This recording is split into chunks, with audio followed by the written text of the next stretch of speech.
Yeah. Yeah. So, he will speak about the contemporary animal, actually, so the issue that we were dealing with a bit all day, and we're hoping for new ideas, and sure they come. Thank you, Max.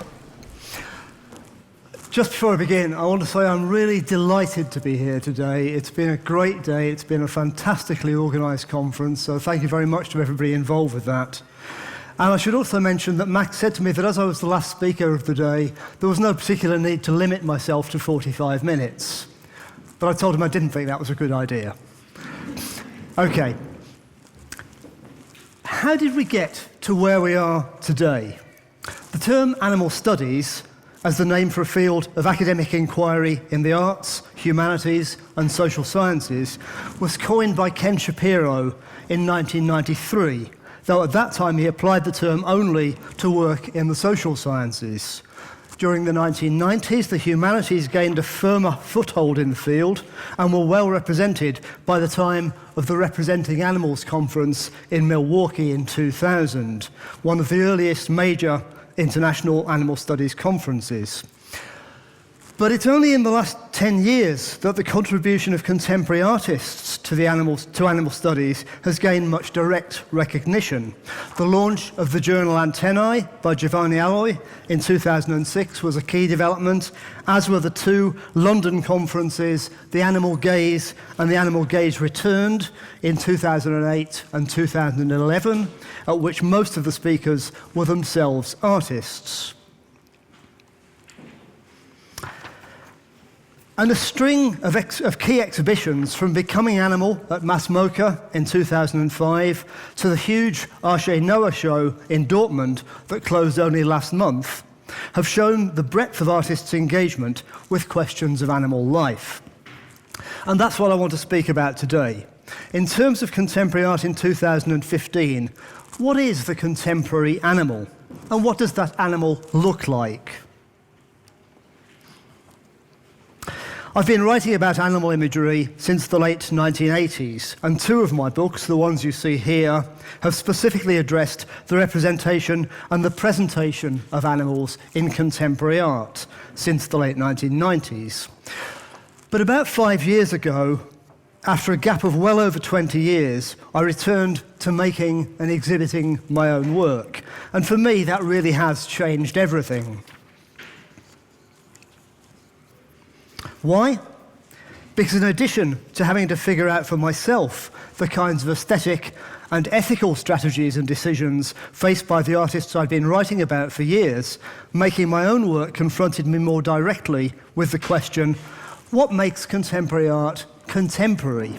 And in particular, what makes contemporary animal imagery contemporary? And does the work that I'm making count as contemporary? That last one was a tricky question, and I wasn't sure how to answer it. The subject matter of my work wasn't self-evidently contemporary. I spend much of my time cycling the country lanes of Norfolk, a beautiful and largely rural county in the east of England, photographing animals killed on the road, as well as fragments of the county's rich medieval heritage. These disparate elements are juxtaposed in the fairly large pieces you see here, each of which is 1.5 meters wide. And those elements found their way into my work as a result of my odd mix of interests and enthusiasms: animals, cycling, medieval imagery, and the Norfolk landscape. Aside from the dead animals, it all sounds rather comfortable. But this is work that is this work that the contemporary art world would recognize as contemporary and as critically engaged? This is no mere abstract question. Less than a year ago, I applied for a profile page on Axis Web, a British website which describes itself as the curated showcase for UK contemporary art. As explained in its application criteria, Axis Web is looking only for artists who employ, quote, a critical framework that is contemporary rather than modern. And it warns that it will decline applications whose points of reference we judge to be modern rather than contemporary. As it happens, they accepted my application. Here's a rather poor photograph of part of my profile page. But that doesn't begin to answer the question of why they accepted it. I should explain that I wasn't looking for a way to redesign my work in a more contemporary manner. For me, this was a retrospective exercise concerning, first, how to assess whether my work or anyone else's work has recognizably contemporary characteristics, and second, how to assess whether those characteristics work for what that artist is trying to do, especially in relation to their use of animal imagery. To make some progress with that, I've been drawing on Peter Osborne's rather dense but very useful book from 2013 on the philosophy of contemporary art. In the book's opening pages, he notes that contemporary art disallows, quote, the reduction of art to its aesthetic dimension, pure sensuous particularity. Instead, he proposes, contemporary art is post-conceptual art, and he spends the next 200 pages exploring that proposition. I'll say more about his ideas later, but bear with me here because I'm working towards some fairly clear and direct observations about how contemporary art works and about how animal imagery might productively figure within that field of inquiry. The tension between aesthetic and conceptual concerns is widely accepted in this context, of course.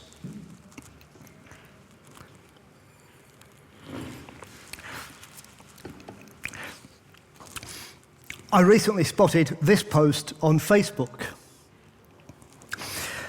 It's from Daniel Blight, who's the blog editor at the Photographers Gallery in London. Its tone may seem bleak, but its insistence, for example, that it remains important for contemporary artists to disregard notions of beauty and aesthetics and instead produce art as information, certainly represents one of the ways in which art has tried to establish its own seriousness in recent decades. But Blight's own comment on his Facebook post, essentially, make ugly photographs and put them only on the internet, suggests that this mini-manifesto may be at least a little tongue-in-cheek. And it needs to be, of course, because taken at face value, this would be a highly defensive stance that amounts to saying, with my ugly photographs, nobody can criticize me for being elitist or sentimental or modernist. It's a stance that trivializes art, and art's more important than that. The alternative is concisely expressed by Martin Barnes, the senior curator of photographs at the Victoria and Albert Museum in London. With reference to aspiring artists' uses of photography, he recently expressed the view that rather than getting hung up on critical theory, convincing work comes from not shying away from the big issues. And it's clear that the conditions of animal life and the relation of human and non-human animals are increasingly prominent as big issues that concern contemporary artists. But things are changing, and what I called the postmodern animal in 2000 is not the contemporary animal of 2015. In the postmodern animal, I coined the term botched taxidermy to characterize a particular kind of art practice, not all of which literally used taxidermy, where things appeared to have gone wrong with the form of the animal, as it were, but where it's still just about held together. But in retrospect, that emphasis on the botched and the fractured and the broken seems as characteristic of modern art as it does of postmodern art. One of the current exhibitions at the Art Institute of Chicago, for example, the first in its so-called modern series, has the title Shatter, Rupture, Break. And thinking about it now, it might be that that whole botched aesthetic was a kind of catching up strategy in which the animal body, which had hardly been a prominent subject in modernist art, was critically worked over by artists in much the same way that the human body had been worked over by modernist art movements. What's happening now, I think, is something quieter and more complex, which I'll try to characterize.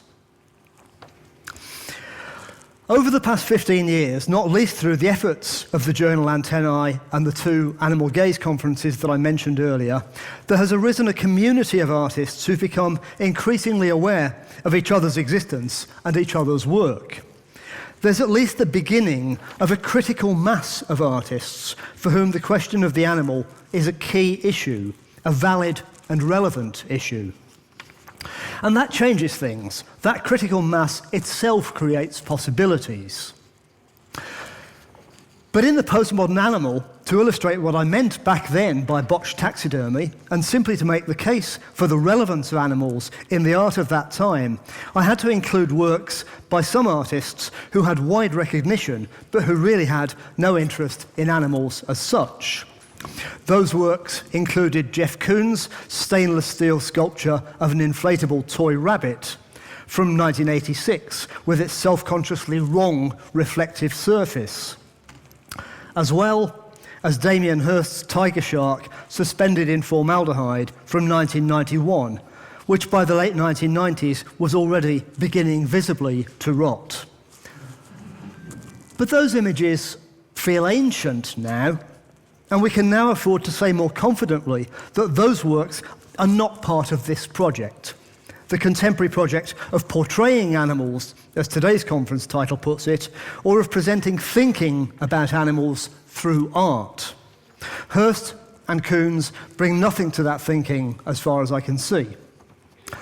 In considering art's contemporary engagement with animals as a political project, a purposeful project, I want to organise my comments around one particular observation made by Peter Osborne. Art lives only in its incompletion as project.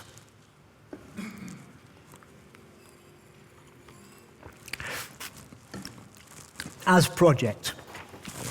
Let's say that that project is to make work that contributes to a climate of opinion, a critical framework, an engagement with thinking about animals. It need not necessarily be work that directly lobbies for political change, but it's work that presents a refusal to be indifferent to animals and to their place in contemporary life. Where does that word incompletion come into this? It comes into play in relation to the picturing of animals. Pictures of animals are a problem. They come with such a weight of cultural baggage, cultural expectations. On Facebook, for example, the pictured animal is invariably cute, or funny, or suffering, or hectoring in one way or another. It demands an immediate response, laughter, horror, whatever, but not reflection. This is what I'll call the overstated animal, the hyperbolic animal, and it generally achieves that effect by the most aesthetically conventional means. It's a unified image, visually self-contained and conceptually self-satisfied, a closed image. And to be frank, in my view, so is this. Neither Facebook cats nor Damien Hirst's shark have anything to do with what I'm now calling the contemporary animal. I say this in full awareness of the fact that Giovanni Alloy has recently argued that Hirst's shark may be all that will be remembered in 40 years' time of our current interest in animals in art. He may be right, and later in this talk I'll explain why I think it's an extremely important observation. For now, though, my argument is that animal imagery is contested imagery, and the closed image has to be worked against. There's an aesthetic to be established, and it's not enough to be dealing with big issues if the aesthetic isn't recognisably of its time. Work that doesn't feel contemporary simply won't register. Let's take an example that doesn't quite work. In my roadside series, dating from 2011 to 2012, within a single photograph, each piece in the series juxtaposed roadkill encountered on my bike rides with bits of the bike itself, often a pedal, as here. It was, I suppose, a record of my presence on the scene, my implication in the recording and display of a death that would probably otherwise have gone unnoticed. And I have to admit that initially, at least, I was ridiculously pleased with this image. Now I'm less comfortable with it, because it seems to me that the whole series is a bit too self-congratulatory. Osborne makes the point that to claim something is contemporary is to make a claim for its significance in participating in the actuality of the present. In one sense, the Roadside series could claim to do that. I'm there in that particular moment, a participant in recording the aftermath of a violent, if accidental, death. But this is too glib. I'm presenting myself as the eco-friendly artist on a bike, almost certainly not responsible for the animal's death, but claiming, as it were, an innocent implication in the representation of that death. Another of Osborne's points is more damning. In his short chapter on photography, he writes, "The photograph, like the work of art, is an ideal unity. It's held together by the idea of the capture of a moment of time." And in claiming to be an imagistic register of temporal singularity, it claims what he calls a false formal coherence. Osborne's book hadn't been published when I moved on from the Roadside series, but those sentences now help to account for my nagging sense that there was something wrong with it. In a moment, I'm going to consider Osborne's objections to the idea of a pre-contemporary ideal unity under 4 headings: constructedness, improbable evidence, autonomy, and the artwork's radically distributive character. But first, it's important to acknowledge the openness of Osborne's account of the contemporary. In much the same way that Carrie Wolf has acknowledged, quote, the distinction human-animal to be a discursive resource, not a zoological designation, Osborne is quite clear that the contemporary is an operative fiction. He notes also that the structure of contemporaneity is itself changing, and at one point even speaks of the will to contemporaneity. In terms of our thinking about animals, this is crucial because it makes it clear that Osborne is not trying to arrive at a simplistic, all-purpose list of art's contemporary characteristics. Rather, the contemporary is a thing constantly in a state of being made by artists and others according to their needs. And an art that persuasively addresses the question of the contemporary animal may call for quite different characteristics from an art concerned with the contemporary city, for example, or the contemporary climate. So let's consider some of those needs. First, under the heading constructedness. There's a lot in Osborne's book about the complex relation of time and space, or what he calls art time and art space. The artwork is more than the unmediated record of the world as we see it. Andreas Gursky's large-scale photographs, this one showing a huge cattle stockyard in Colorado, are well known for the extent of the artist's digital manipulation of the image, to the extent that his work has been called representational photographic design. As Charlotte Cotton writes in her book, The Photograph as Contemporary Art, Gursky's tactics distance his work from photography's typical monocular perspective of the world that involves the pseudo-simulation of human vision. At a much more modest and technically inept level, the simple juxtapositions that seen in my own Scapeland series are characterized by a temporal disjunction and a spatial unity, both of which are implied rather than actual. The pairings, incidentally, are put together in Photoshop, but there's absolutely no digital manipulation of the individual images in those pairings. Sometimes the join is not immediately obvious, but there's usually a sense that something is spatially amiss. In this rather untypical early piece from the series, 2 instances of roadkill were encountered and photographed on successive days on the same stretch of road, no more than about 20 meters apart. As with all these pairings, the fit is only found later, reviewing endless possible pairings on the computer screen.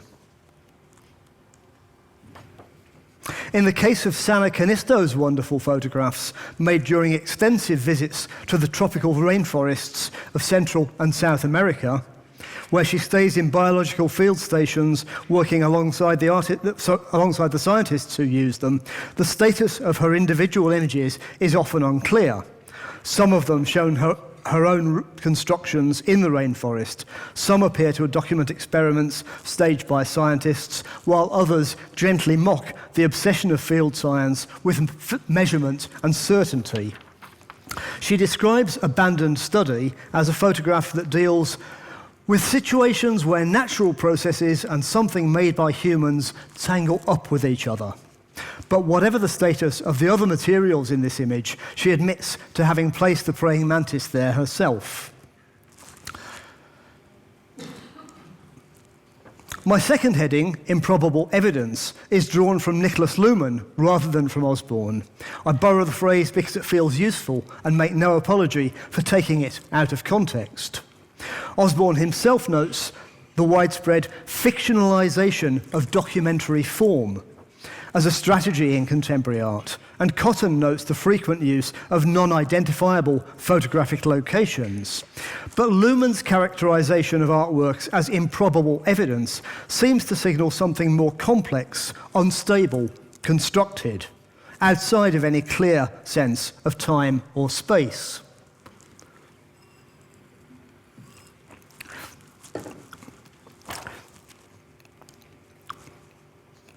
It feels right, or at least it fits what I seem to be finding. When I'm standing on the grass verge at the side of a busy road, photographing the remains of what I think is a muntjac that's been catapulted off the road by a speeding lorry, it is indeed evidence of a specific event in a particular place that I'm recording. But in finding a way of then using one of those photographs in my work, it's rendered obscure, perplexing, improbable. This feels like a necessary part of the opaque process in which the work takes shape as a thing in itself, rather than a thing about something else, a thing with a message or an agenda. And here, Charlotte Cotton's description of what she calls deadpan photography also seems pertinent. She writes, "The adoption of a deadpan aesthetic moves art photography outside the hyperbolic, sentimental, and subjective. These pictures may engage us with emotive subjects, but our sense of what the photographer's emotions might be is not the obvious guide to understanding the images." And this brings us to the third heading, autonomy, which I'll explore in a little more detail. I begin with this useful statement from an interview with the artist Steve McQueen in 2012, where he said, "Art can't fix anything. It can just observe and portray.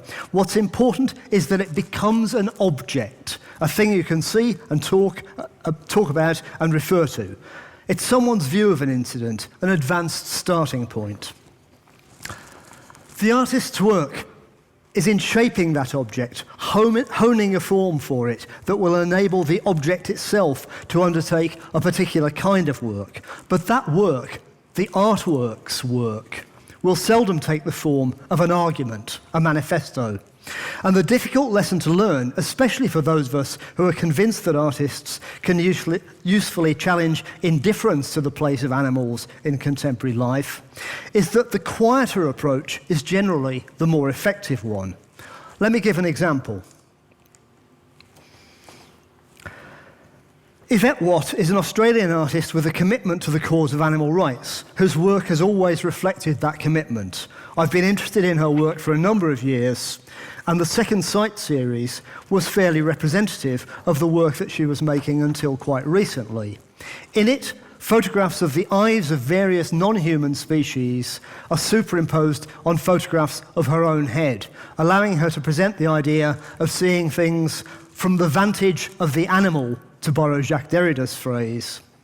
But I always had the feeling that this work was trying a bit too hard, especially when compared to her recent and powerfully understated Animal Factories series. This is a series of large prints showing factory farms all over Australia, always photographed from the outside and always, as Watt herself points out, from publicly accessible vantage points. It's not easy to put into words how these prints convey the eerie the eerie wrongness of the depicted buildings, seen from a distance and housing animals that never themselves see daylight. Though the occasional unremarked presence of stray sheep in the middle ground of one or two of the images perhaps sharpens that sense of wrongness. Osborne writes of the contemporary artwork's autonomy as the individual achievement of each work. He adds that it's the residual presence within works of unincorporated elements, those sheep immediately come to mind, that enables them to avoid, quote, falling into the false formal coherence of beauty. I'll come back to the question of beauty. The unincorporated animal, the disappearing animal? I'm just thinking aloud here. In Phasmidae, a photograph taken in Sana Canisto's portable field studio in the rainforest, it's all too easy to overlook the presence of the stick insects, despite the title Phasmidae. I'd known this photograph for quite a while before I even spotted the larger of the two. And in the making of my own work, there's what I can only call a necessary overlooking of the animal, of its animalness, of the specialness and difference of its being an animal, a necessary letting go of anticipated readings by later viewers, a letting go of anything to do with content. At the point where I get off my bike to photograph a dead pheasant, or when I later sit at the computer to juxtapose it with some other bit of the Norfolk landscape, I'm not thinking about the bird's brutally shortened life. If anything, it's the material continuity of feathers, flint, earth, guts, leaves, and stone that is being registered. And in the wonderfully elastic compositions in Julia Schlosser's Tether series, where almost every element feels unincorporated, her dog Tess is constantly sliding off, disappearing into the margins or the shadows. The significant thing that seems to emerge from these examples, and I could easily multiply them, is that in order even to try to make serious contemporary art about animals, the image of the animal has to be played down, understated, almost elided. It's as though the image of the animal is so weighty that it gets in its own way. The point about contemporary artwork's autonomy, or its becoming an object, as McQueen puts it, is, as I noted earlier, that the work has to take shape as a thing in itself, rather than a thing about something else, a thing with an agenda. And in relation to one of the stated concerns of today's conference, the manner in which animals might be said to participate in their own representation, I find that I've arrived at a conclusion that surprises me. In contemporary art, animals seem to participate in their representation by getting in their own way. And the artist's responsibility is therefore to get them out of their own way. I did not set out with the intention at arriving at this perplexing viewpoint. Before I move towards a conclusion, let me briefly address the fourth heading that I've drawn from Osborne's thoughts on contemporary art, the artwork's radically distributive character. He notes that part of the heritage of conceptual art is that an artwork need no longer be a single, self-contained object made by a particular artist at a particular time. The fact that there can be many material instantiations of an artwork or an art project means that art itself takes on what he calls a radically distributive character. The unit of artistic significance, he notes, is now as likely to be an exhibition or the series as an individual work. I'll give just one example that seems pertinent here. One of the curators of the big Ecce Animalia exhibition in Poland last year was Leszek Golek. Along with his partner, he was also responsible for one of the exhibits, which you can just see on two pedestals at the far end of the exhibition space, towards the right of the image. And here's my own rather poor photograph of it in close-up. The artists make the point that from a contemporary perspective, these two carved wooden heads have multiple authorship. The anonymous 17th century sculptor or sculptors who first shaped them, the many furniture beetles who've continued carving out both the surface and the interior of these pieces over the centuries, and Tchaikovsky and Goethe themselves, who have curated the sculpture as a contemporary artwork. As Rikke Hansen has perceptively noted in a different context, one thing that contemporary art is really good at is holding complexity.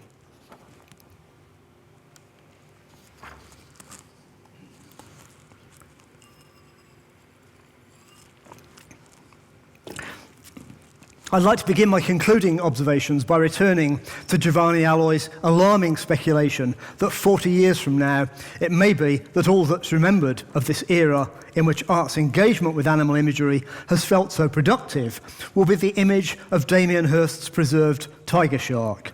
He may be right, and it's a dreadful prospect. Giovanni makes his case by arguing that Hirst is among the most internationally popular artists of the contemporary scene, and that unlike a lot of lesser-known artists who've engaged seriously with the question of the animal, Hirst's works are already well represented in the art literature and in museums. From this, he goes on to argue that because of the intensity with which Hirst's pieces impose themselves on popular culture, it's now one of the important responsibilities of animal studies to tease out a productive human-animal text from these works. That's certainly one possible course of action in response to the resilience of Hirst's imagery, drawing on the skills of cultural theorists and art historians to offer new readings of the significance of ubiquitous, memorable artworks. But I would advocate a different course of action. The key thing about the best of Hirst's early three-dimensional work with dead animals is that it's strong imagery. I don't now consider it contemporary, but I acknowledge its iconic strength. And the difficult response that's needed from other artists is to learn from that.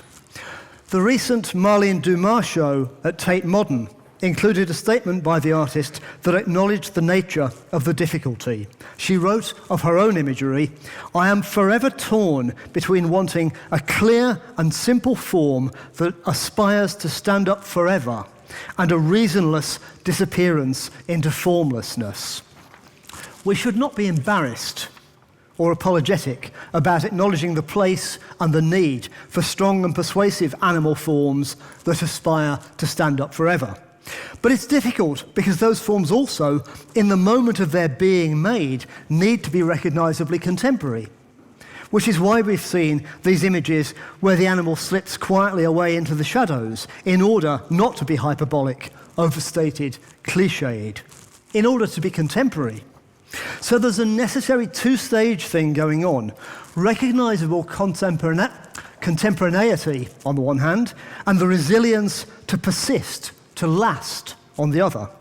I don't mind admitting that this is lurking at the back of my mind in relation to my own work. I don't know how to do it, of course, but I'm trying very slowly to move in the direction of making stronger images, not necessarily images of animals. As I've said a couple of times already, the work is not about animals. It's not journalism, and neither, I very much hope, is it an example of what Giovanni witheringly calls minor propagandist art. I make this work to find out for myself what the questions are. That's it. That's the motive, as clearly as I can express it. And here I need to say a word about intention. Intention matters here. You can't engage with what Barnes calls the big issues unintentionally.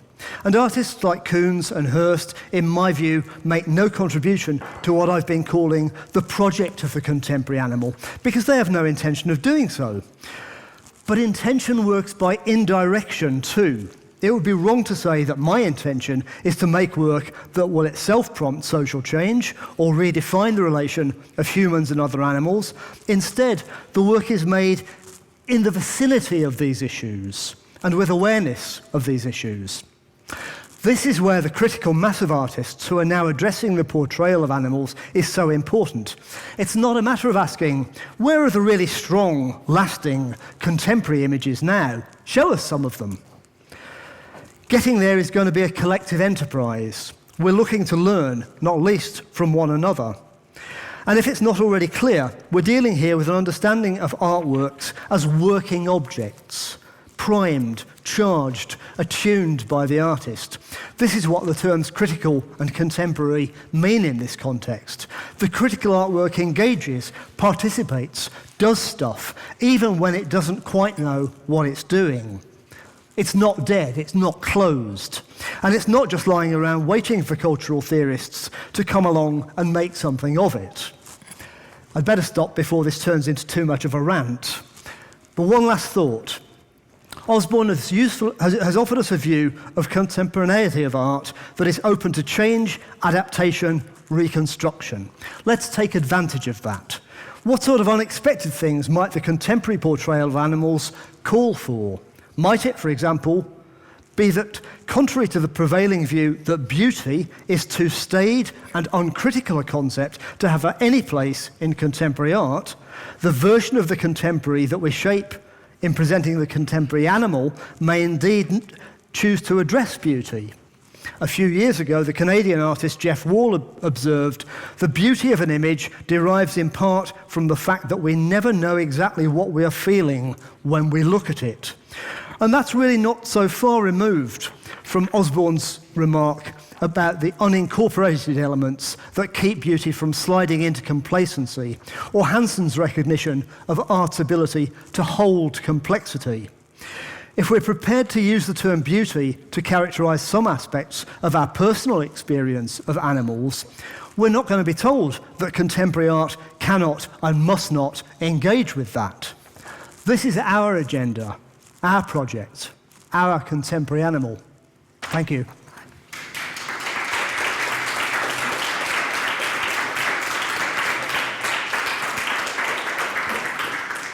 Thank you very much. I am happy to announce that we have now a bit more time for discussion, since this was the last lecture. I'm pretty sure that there's at least one person in the room who wants to respond, but I'm also sure that nearly everybody does.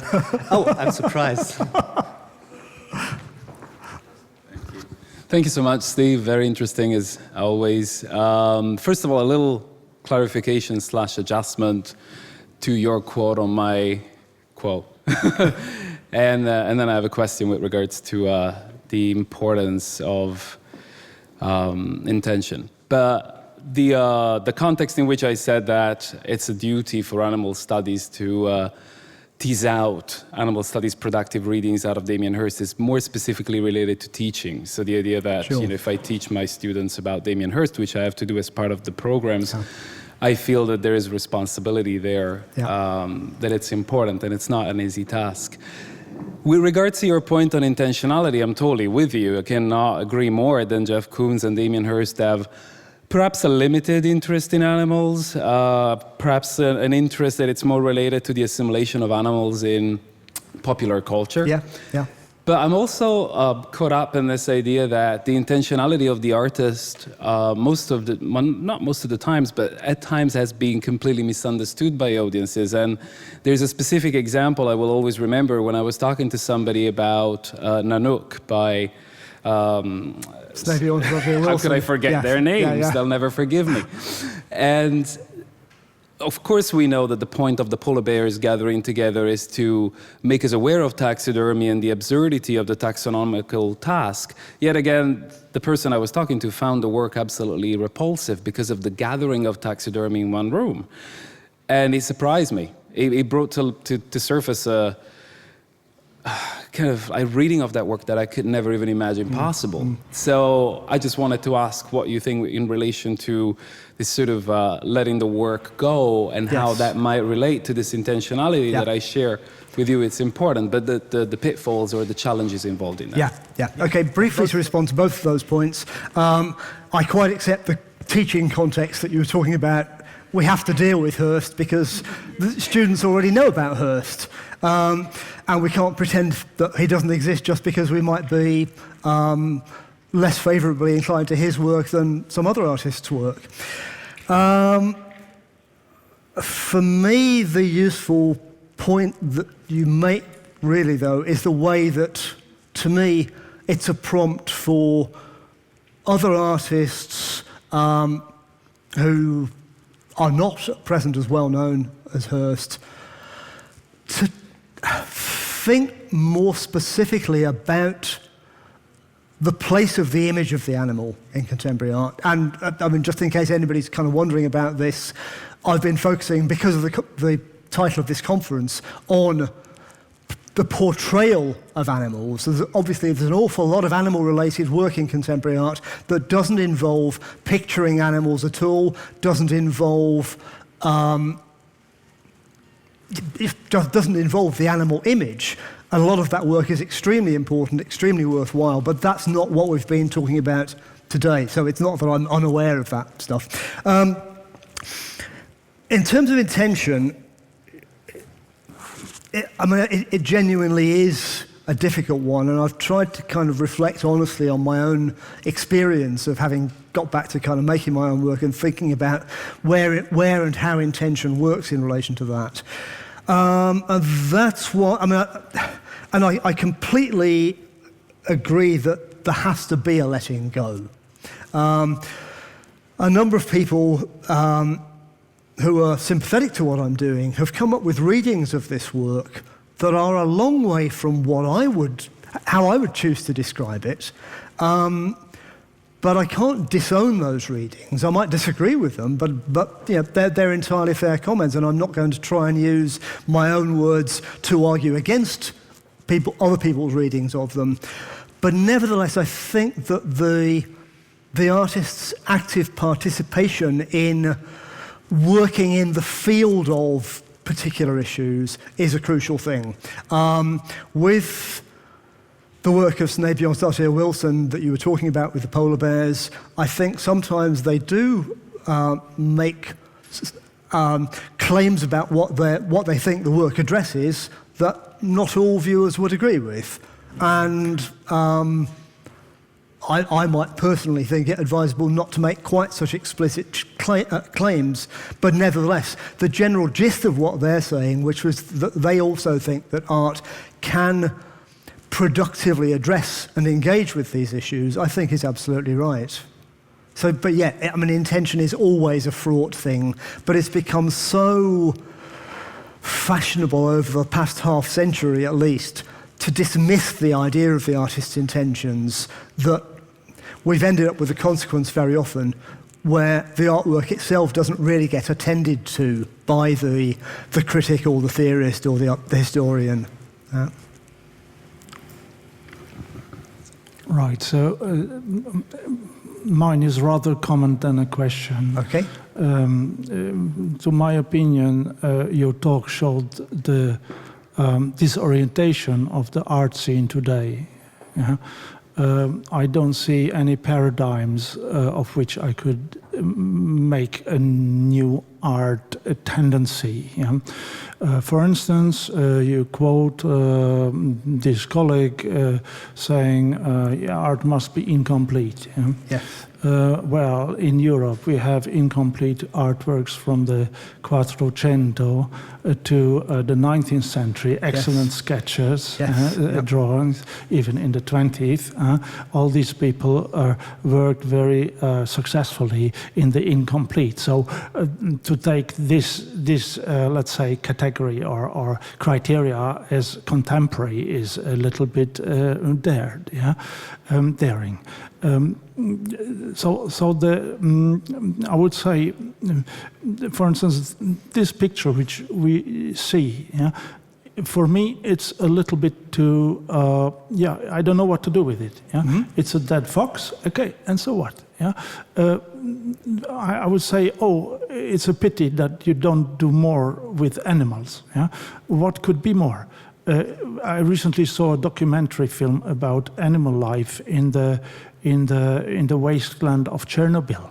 So, wow, it was incredible. So this was a documentary without any artistic pretension. Yes. Yeah? But just by showing the animal, but not only, you always show the dead animal. Yeah? So this is very one-sided. Yeah. Mm-hmm. So whereas this film showed precisely this incredible paradox. between the land totally destroyed by the nuclear disaster, but there is a new life arising, and I mean, just I try to give a positive example. Yes. This, when I look at this, it's for me, it's just not enough. It doesn't satisfy myself. And I'm sorry to. I'm not a diplomat.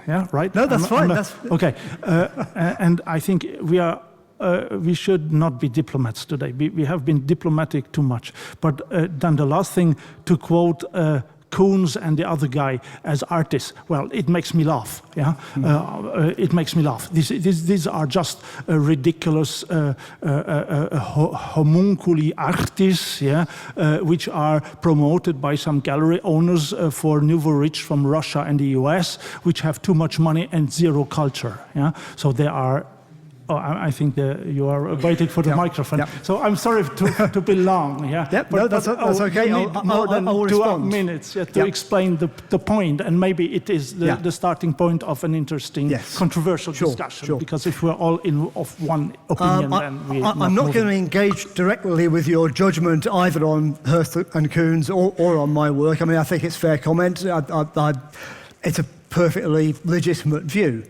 And I'm not going to try and defend what I'm doing with this work. It's not really my role to try to defend it. I mean, it either works or it doesn't. For you, it's not enough. That's entirely legitimate judgment on the work. The point about incompleteness, I think, is what I would say in response to that. I accept what you're saying about the status of sketches and so on in earlier works. In earlier periods, but I think that the idea of dismantling the unity or the completeness of the artwork has been taken a lot further in the period from the 1960s onwards. So I think it's a much more widespread and influential sense of the nature of contemporary art, rather than, there have been periods in which the sketchiness of early Impressionist work was perhaps not taken very seriously, and now we value it far more than than it was at the time. But I think that talking about the relation of the sketch and the painting is not the same as talking about the level of dismantling of the notion of completeness that's been happening in art over the past, heading towards 50 or 60 years now. And I think that that's something that the majority of our discussions in the field of animal studies about the role of art haven't really taken on very directly up until now. So in a way, what I'm trying to do is to open up a kind of reminder that this is one of the characteristics of a lot of influential contemporary art, and that if art engaging with animal themes is going to get itself seen as being contemporary and relevant to contemporary art, then it kind of needs to think perhaps more directly about how it engages with those difficult issues, which often don't seem very much concerned with the content of the work. I think in a field where we are concerned with the content in terms of it being something that has something to say about animals and the condition of animal life in contemporary society, we can't just say, well, we could just say, let's forget about all that kind of avant-garde rubbish in contemporary art and let's make some good, convincing traditional art about animals. That's one option. I don't think it's going to achieve the results that we hope that art made in the current era could achieve if it tried more directly to think about the characteristics of influential contemporary art and to think creatively about how to engage with those characteristics and how to take on some of them, how to reject others. Another question.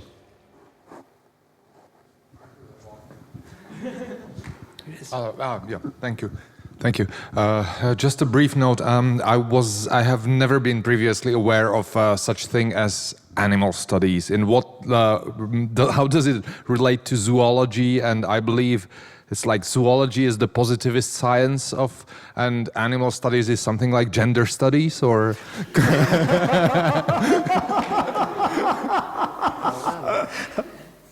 Nicely put.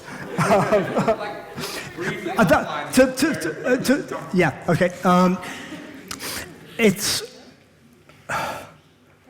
one of the criticisms that is legitimately made of this field that now runs across the arts, humanities, and social sciences is that it's never really engaged very directly with the natural sciences, and that there's not, the kind of social scientists and humanities scholars who are working on animal subjects that are perhaps social and cultural questions about human relation to other animals haven't really made sufficient effort yet to engage with what scientists are trying to do and to think about where there may be common ground, shared areas of interest, useful expertise to be shared, or simply stuff to be learnt from science that most of us in the arts and humanities and social sciences don't know very much about.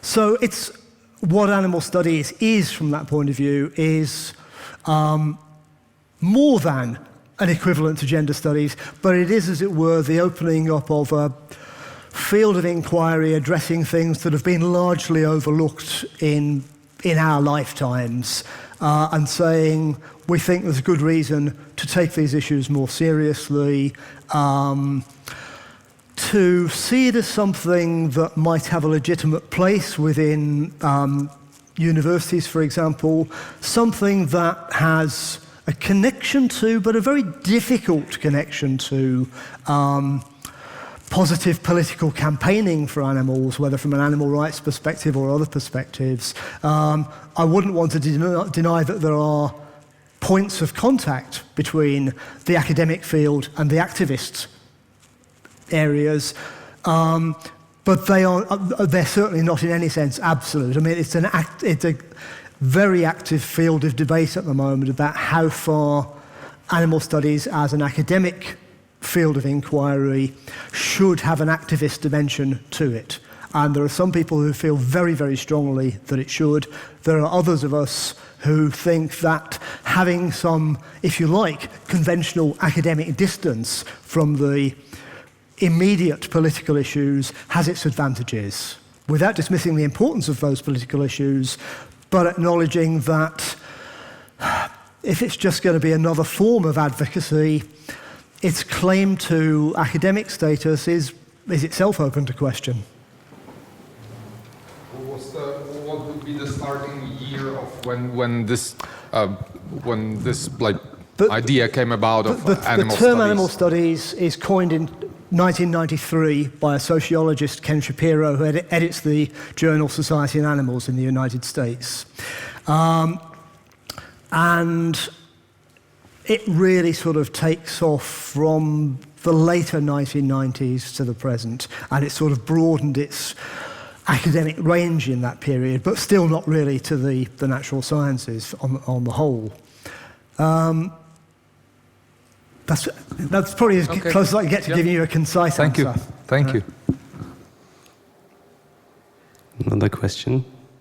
Highly specific or general?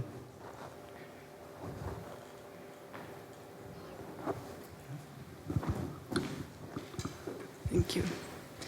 Hello, thank you for your talk, and thank you, Goethe Institute, for organizing this. This is amazing. Thank you. Well, my question is, there is this view and opinion in literary studies that already by using language, when we're talking about animals, we sort of appropriate them for our culture, and we can't actually know them using this instrument that's highly humane, yes? Yeah. So how does it relate to art, which is also something that only people do? It's a really nice question, and I think it's an important question. For me, and this is just a personal view, I think art's engagement with, for the most part, non-linguistic forms of presentation is one of the things that helps it being immediately swallowed up into a kind of humanist perspective, an anthropocentric perspective. Now, one could argue that how far that's the case, but I think it gives, as a starting point, it's an advantage, particularly if we're wanting and hoping the visual imagery itself to do some work that can be done without much support of language. And of course, again, that's a very difficult thing to do to any extent. But in the kind of 5 years that I've been back making work, I started off saying far, far too much about it. And I've been trying, although I keep sneaking it into my conference presentations, I try and say less about it at an interpretive level each time, at least. Right.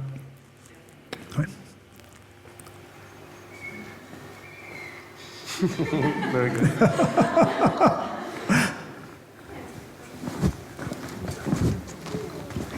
Oh yeah, thank you very much. Only two short questions about the exhibition in Dortmund, or where it is. Yes. You mentioned the picture of Andreas Gorski, the fantastic field of cattle in Yes. Colorado, Yeah. or wherever it is.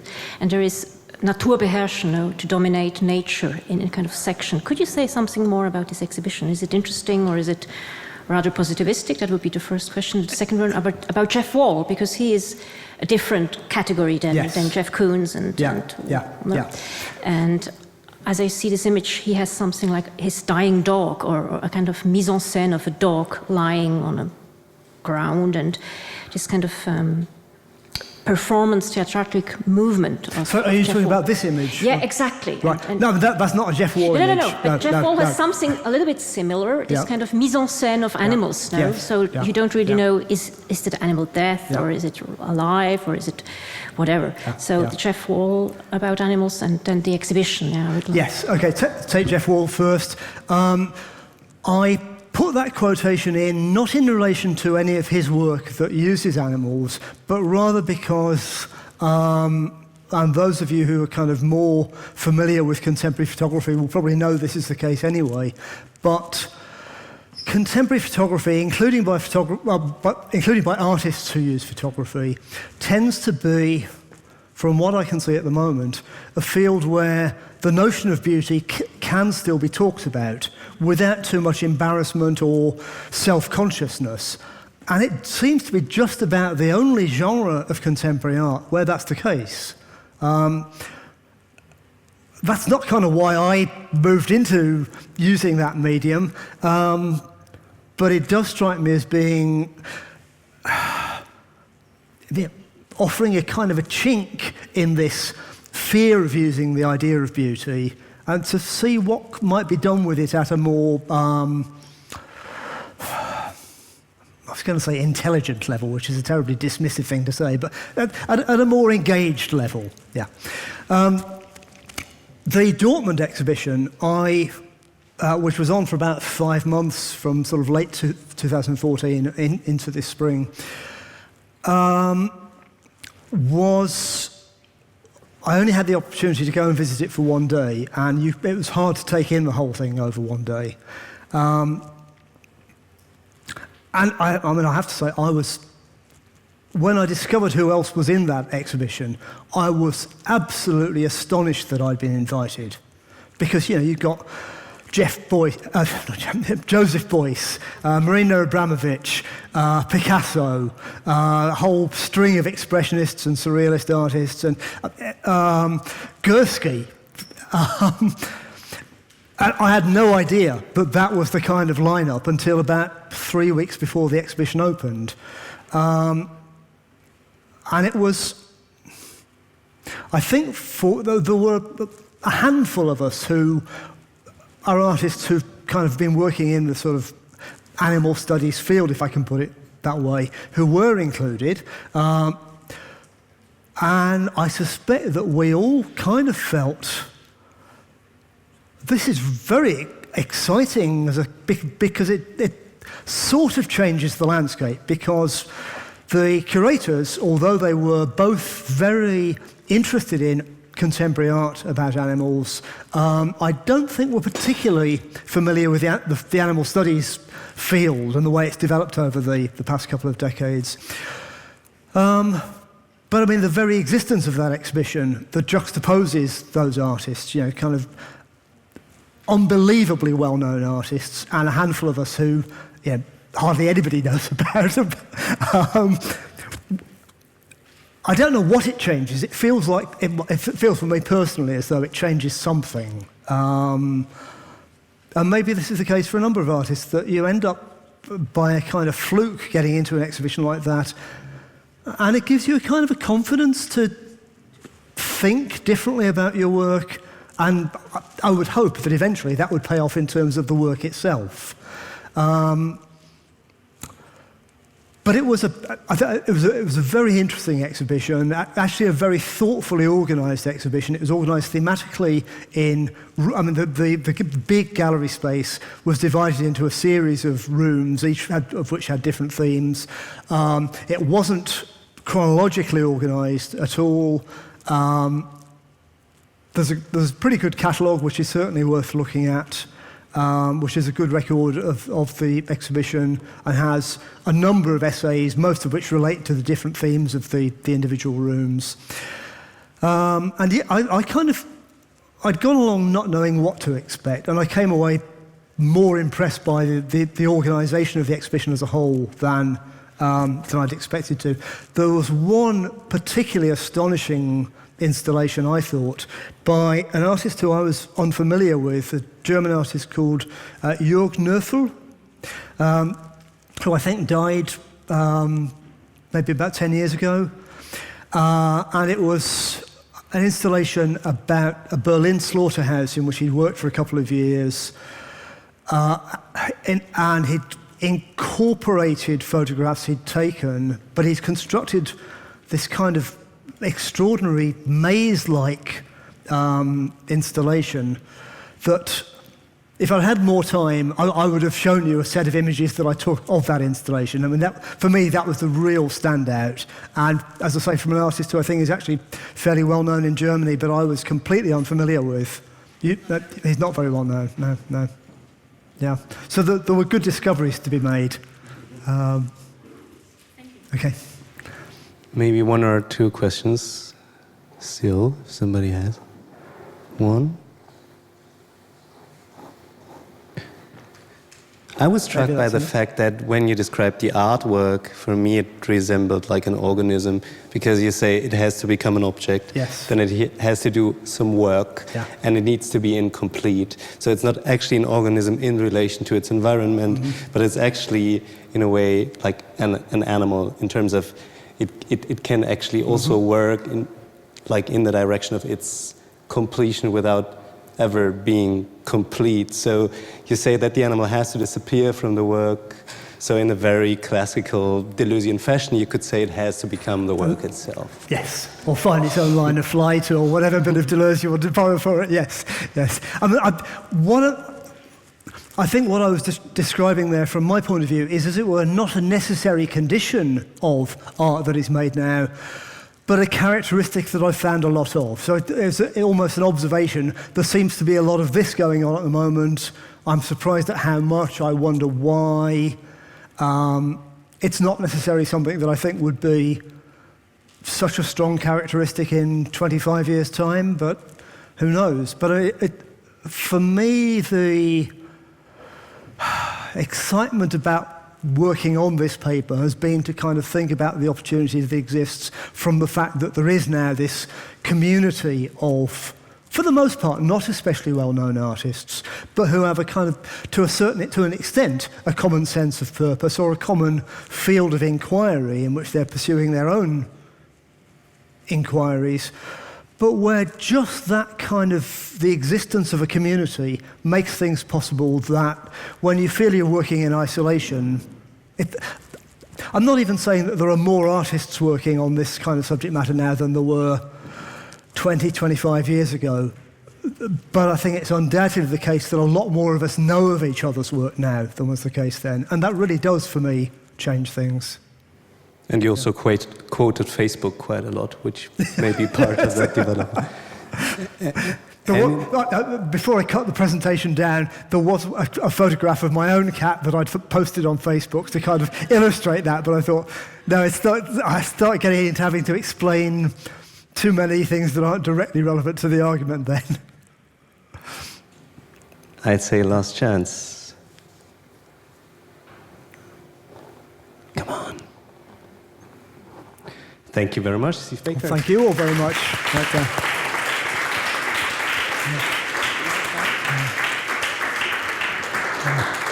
So this is the end. We like to thank the translators.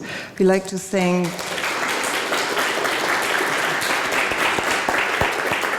SlidesLive for camera, sound and light tonight. We like to thank the Goethe Institut, Jakob and Monika.